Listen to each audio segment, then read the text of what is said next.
case briefs, and so much more. LSData's got what you're looking for.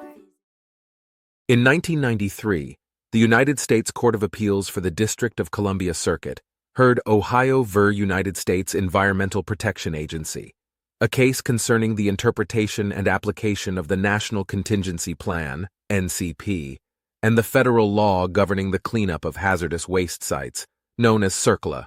The states argued that the Environmental Protection Agency's EPA changes to the NCP were unlawful, and the EPA countered that there was flexibility in interpreting and applying the NCP to specific situations. While the court found most of the EPA's changes to the NCP reasonable, it ruled that certain regulations barring states from making specific cleanup choices were unreasonable and required further review.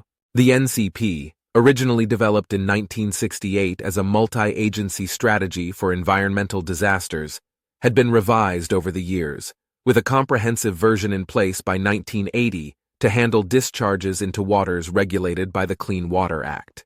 The case centered on the disagreements between the states and the EPA concerning the interpretation of CERCLA and whether the EPA's revisions to the NCP complied with the law. The court granted in part the state's petition for review and denied it in part. It held that while some EPA changes to the NCP were valid, others needed further examination. Some challenges were dismissed, and other NCP provisions were upheld as lawful.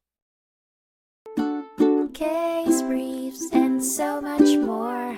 LSData's got what you're looking for. Visit lsd.law, elevate your mind. Leave the stress of class.